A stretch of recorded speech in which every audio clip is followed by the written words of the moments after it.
So I have a question right now to the leaders and to the police. Are you happy now? Is this what you wanted? I mean, look at their faces. Young men and women. Look at their faces. Very desperate, defiant. You can see the depression. You can see the desperation. You can see the agony. You can see on their faces lack of hope. They are just carrying a stone, a small stone. On the streets, fighting with the police with a gun pointed to his head. They were just but holding a note saying Ruto must go. I mean, they were holding a note raised higher. They wanted to communicate. The finance bill must be cancelled. It was just a note. Young men and women in the nation of Kenya, desperate, standing on the edge, not knowing what to do next.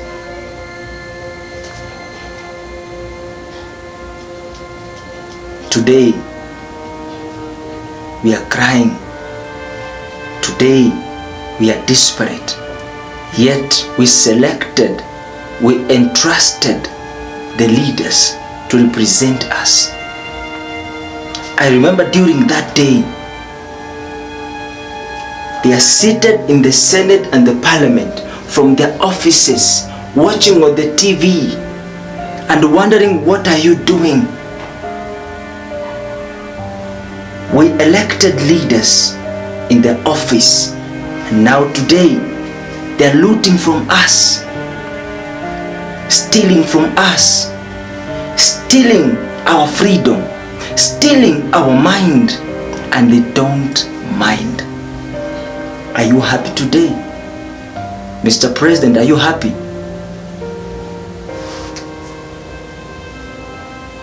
Young men in Githurai, a greatest massacre. Young men killed, murdered. I can imagine how they felt. I can imagine the last statement they wanted to communicate. I can feel how they wanted to tell somebody, like, you know what? Yes, I'm dying, but I want you to remember one thing. We are fighting for the freedom of Kenya. I can see, I can feel the spirit of that young lady about to die. She wanted to communicate. She wanted to say her last word. She wanted to tell a girl child that we have to stand and fight to the end.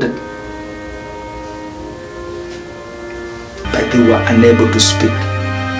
And today, do you know where they are?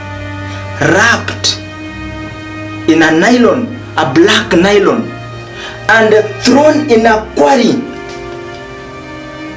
Are you happy now? Mr. President, these are criminals. Are they criminals? Are you happy they died? That nowadays life doesn't matter.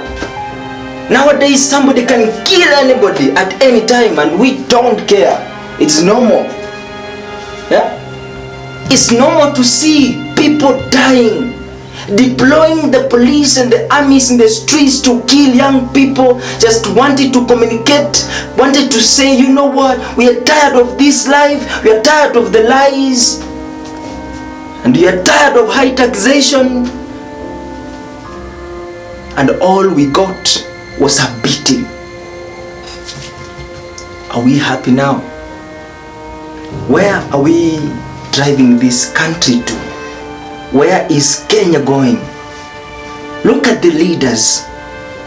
Read their faces. their movements. Read their lips. Read how they speak. Ready to kill, ready to loot. Where are we driving this Kenya? Where are we taking Kenya? Kenya is at the edge, about to subside. Kenya is at the cliff on top, about to fall. People don't know about what you're supposed to do. Every other person now, as I speak, is complaining over everything. Does it mean all this long you haven't noticed the problems? Everything right now as I speak is broken. What are we waiting for? Why can't we dissolve the government? Because every person is complaining over every other thing. Who is going to hold this Kenya from falling? If you were the driver on the steering, driving this Kenya, where will you take it? Where is it going? Who is going to ride it now? Who do we trust at this moment? Which spirit is driving the leaders? Why do you give us fancy promises?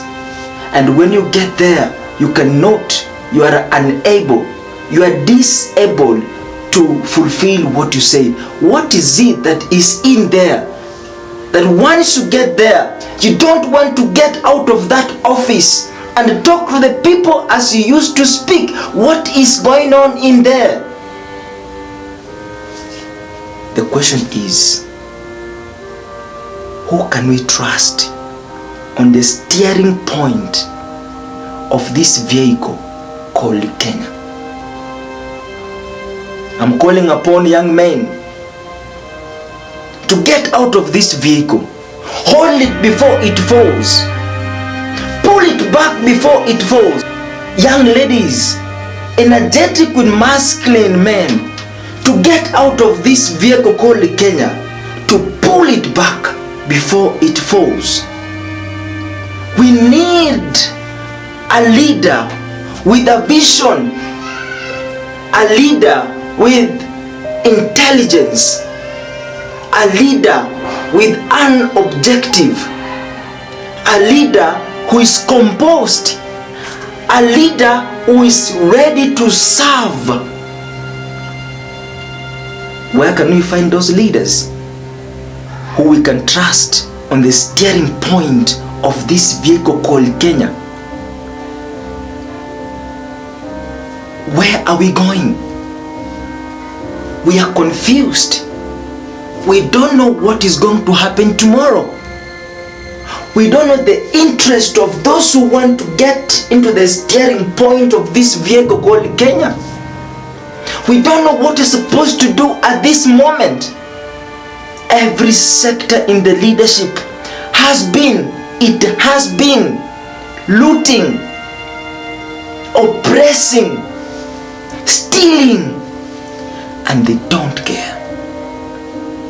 And the president, being the leader, is spearing head all these iniquities, all this opulence, all these activities, illegal activities in this country. Are you happy that young people are dying? Why are you killing them? And you claim to protect the lives of the people? How? Like what is your plan? I'm confused. Who are we supposed to approach to advise Kenya and to tell us this is the right way? Who is going to advise Kenya that the path that we are taking right now is not the right path? Who is going to speak the language that the leaders and the aspiring leaders need to hear about the growth of Kenya. Who is going to convince them? Who is going to speak the language they can understand? The blood of the young people who died is upon your hands. And let me call upon the Gen Zs and the millennials. Listen and listen good. Never give up. Never give up. We decided that we have to fight this fight till the end. And let you not be cheated by petty promises. Let you not be tricked by any action of the government leaders. This is what they've been doing. So if we are not going to be careful, the movement is not going to bear any good fruit. Let's keep walking.